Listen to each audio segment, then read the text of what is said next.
Welcome to RecapVerse, where every movie becomes a story you'll never forget. Today, we dive deep into a film filled with mystery, fear, and shocking twists. Whether you've seen it before or this is your first time, we'll break it all down. Every scene, every turn, every hidden truth. So, sit back, stay alert, and let's unravel the movie together. Cecilia Kass lies awake in bed next to her abusive boyfriend, Adrian Griffin, a wealthy optics scientist. The room is sterile, silent, and full of hidden surveillance. The clock reads 3:42 a.m. She silently slips out of bed.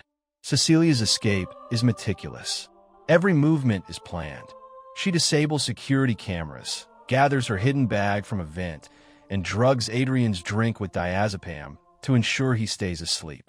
As she moves through Adrian's futuristic house, the slightest creak or alarm beep feels deadly.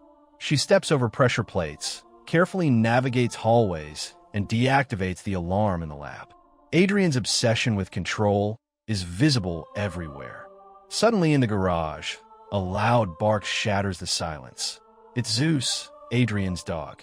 Cecilia tries to stay calm and deactivates his shock collar. But in doing so, she accidentally sets off a car alarm. She sneaks outside, across the yard, and scales a wall. Her sister, Emily, arrives by car. Just as Cecilia reaches safety, Adrian bolts out of the woods in a rage and punches through the car window. Emily floors it, and they escape. Cecilia finds sanctuary at the suburban home of her childhood friend, James Lanier, a kind and grounded police officer, and his daughter Sydney.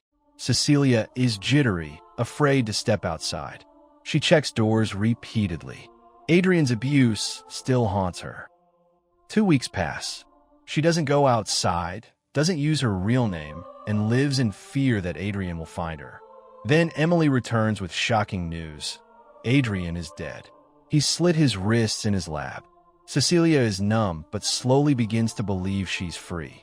The estate lawyer, Tom Griffin, Adrian's estranged brother, informs Cecilia that Adrian left her $5 million in a trust, paid monthly, on the condition she stays mentally stable and avoids criminal charges.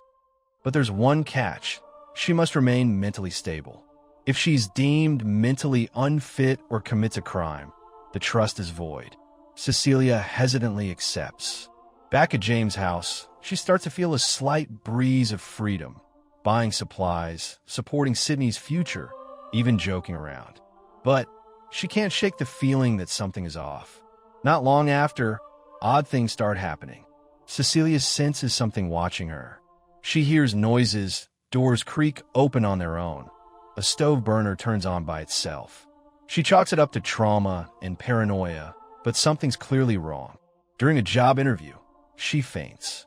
At the hospital, doctors reveal diazepam, the exact drug she used to sedate Adrian, is in her system. She knows she didn't take it. That night, she finds the empty pill bottle she once dropped during her escape, now sitting in her bathroom. How did it get there? Cecilia begins to suspect the impossible. Adrian faked his death and has found a way to become invisible. She tells James, but he doesn't believe her. The tension grows. That night, Cecilia hears creaks. She investigates. Something pulls her blankets. A figure stands on the covers. She shines her phone's flashlight. Nothing's there, but she knows she's not alone. Cecilia climbs into the attic after hearing a sound above. She finds a cell phone buzzing. On it is a photo of her sleeping and a message. Surprise. A footstep behind her. She dumps paint down the attic hatch, splattering an invisible body. Terrified, she flees. But the invisible man attacks, slamming doors, yanking her across the room, and beating her in the kitchen. She tries to prove it, throws paint, sets traps, but there's no evidence. Cecilia tries to explain to Emily that Adrian faked his death and is still stalking her, but Emily reacts coldly. Someone sent her an email from Cecilia's account, filled with hateful language. Emily cuts off contact. That night, Sydney is attacked. A violent slap hits her out of nowhere. She thinks Cecilia did it. James, stunned and protective. Cecilia is alone again. And she knows it's not a ghost, not a spirit. It's Adrian. And somehow, he's here without being seen. Cecilia, now paranoid and afraid, reaches out to her sister Emily, begging for help. But Emily's face turns cold. She's furious. She begins researching optics technology, convinced Adrian created something invisible. Determined to find proof, Cecilia returns to the mansion she escaped. Navigating through the lab, she discovers a bodysuit covered in microcameras. A perfect invisible cloak. Before she can take it, she hears movement. She hides the suit in a closet, planning to return later. But Adrian, or whoever is wearing the suit, locks her inside. She escapes only after triggering the house's alarm. Now she's sure Adrian is invisible and tormenting her.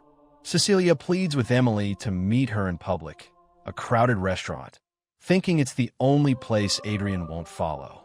Emily arrives, skeptical but willing to listen. Cecilia begins explaining everything about the suit, the manipulation, the control. And then, slash, a knife floats midair. Emily's throat is cut in a blink. Her eyes widen in shock. Blood pours. She collapses face first onto the table. The knife drops into Cecilia's hand. The place erupts in panic. Cecilia, horrified, but it's too late. She's framed. Everyone saw her holding the weapon. Cecilia is dragged into custody, shaking, devastated, and betrayed. She's placed in a psychiatric hospital. News reports say she murdered her own sister. No one believes her story. They say she's delusional, paranoid, dangerous. Then comes the final twist of the knife. A doctor tells her she's pregnant. Cecilia is shocked. Adrian must have drugged her with hormones or tampered with birth control. She remembers fainting, the diazepam, the hospital visit. It all fits. He wants to trap her, make her his prisoner again, with a child. One night, alone in her room, Cecilia whispers, "You're never getting that baby. I'll kill myself first." She takes a stolen pen from a nurse, and as she cuts her wrist, he grabs her hand. Adrian is there. She stabs the suit. Blood gushes. Security rushes in, but they can't see anything. Adrian slaughters the guards, one by one. Cold, calculated, unstoppable. Cecilia fights her way out, using panic as cover. She escapes into the night, leaving bodies and questions behind. That night, Cecilia escapes the psychiatric facility amid chaos after a brutal, invisible attack. She heads straight to James Lanier's house, where Sydney is resting in her room. But Adrian follows. The lights flicker, a sound upstairs. Then, an invisible force slams Sydney against the wall. James bursts in, but is thrown like a rag doll. Cecilia grabs James' service weapon and sprays the room with bullets. Nothing. Then she spots it, a faint shimmer. She grabs a nearby fire extinguisher and unleashes a blast of foam and mist. There, outlined in fog, the shape of a man appears. The suit glimmers briefly, then becomes clear. Bang! She fires again. Bang! The figure falls, twitching, dying. Cecilia slowly approaches. She kneels down, reaches for the mask, and removes it. It's not Adrian. It's Tom. Moments later, police raid Adrian's compound.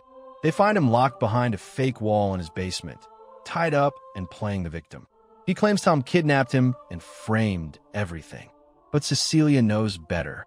She watches the press conference and the police report.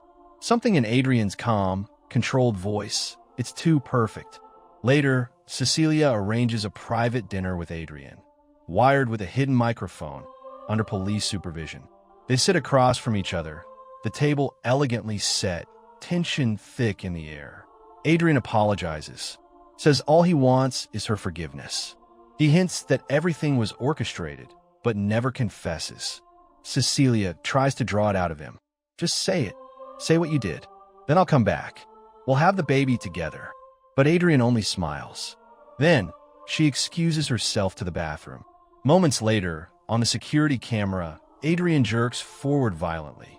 His throat is slit open, just like Emily's. He gasps. Blood pours onto the tablecloth. He chokes, collapses. Cecilia returns, calmly calls 911.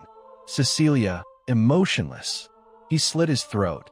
I try to stop him, but she's carrying the invisibility suit in her bag. Outside, James waits. He heard everything through the wire. He gave her a knowing look. She doesn't deny it. She simply asks, Cecilia, did you hear him confess? James, pausing. Yeah, I did. And with that, he lets her go. Cecilia walks into the night, free. Not haunted. Not hunted. Finally seen. That was The Invisible Man, 2020. A terrifying tale of control, invisibility, and revenge. Cecilia wasn't just escaping a man. She was escaping a legacy of manipulation. And she ended it on her terms. Subscribe to RecapVerse for powerful, complete movie breakdowns that let you experience every moment.